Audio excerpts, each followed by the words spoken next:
All right, ladies and gentlemen, let's talk about the Ford Expedition. Let's talk about the second generation Ford Expedition. What we have here is a 2003 5.4 Ford Expedition, 130,000 miles on it. So let's get more into depth about the details of what we're talking about. This is going to be about the common codes of lean bank 1 and 2 and Misfire. So two separate codes, Misfire code or a lean bank 1 and 2 code, or lean bank 3 and 4. 1, 2, 3, 4 side. We'll start off with the lean bank 1 and 2. So this thing had a code about 120,000 miles of a lean bank. Now a lean bank can be a couple of the following. It could be a bad fuel pump going out. It could be a clogged fuel filter.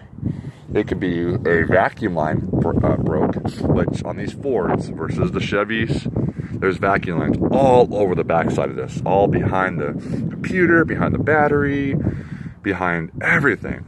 So it could be a fuel issue. It could be a bad injector.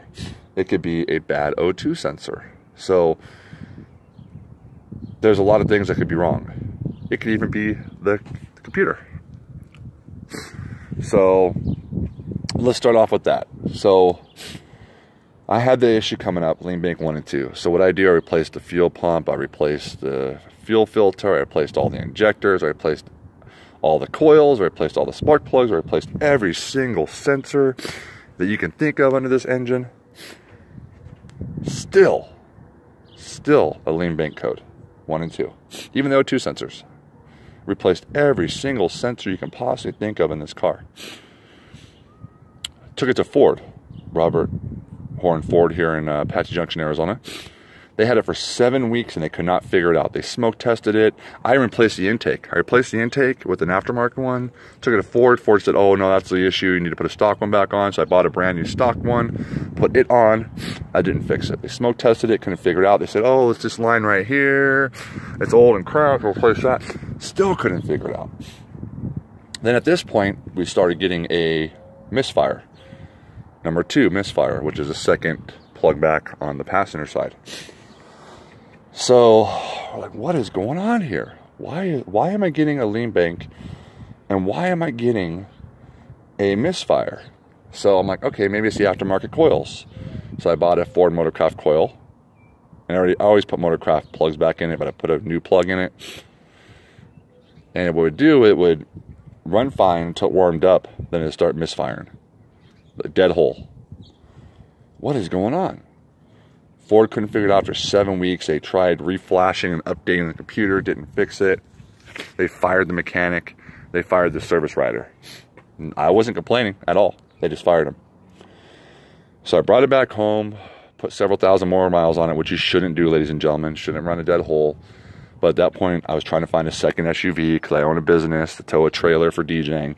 So I was kind of stuck. I had no choice. I had to do what I had to do. So finally, I put an ad out looking for a 5.4 Ford specialist, someone that specializes in these 5.4s here in the Phoenix area. Luckily for me, I found this mechanic right down the street that answered my ad. After me trying to figure it out for 7 months, after 8 months, after the Ford dealership trying to figure it out after 7 weeks, he figured it out after a week. We came to the conclusion that, yeah, maybe a couple of lines were bad, maybe the fuel pump was going bad, blah, blah, blah. Probably not. Everything was probably good. But it was actually the computer going out. The computer was actually going out in this. And do not go to Napa. They want $480. Do not go to O'Reilly's. They want $400 or $420.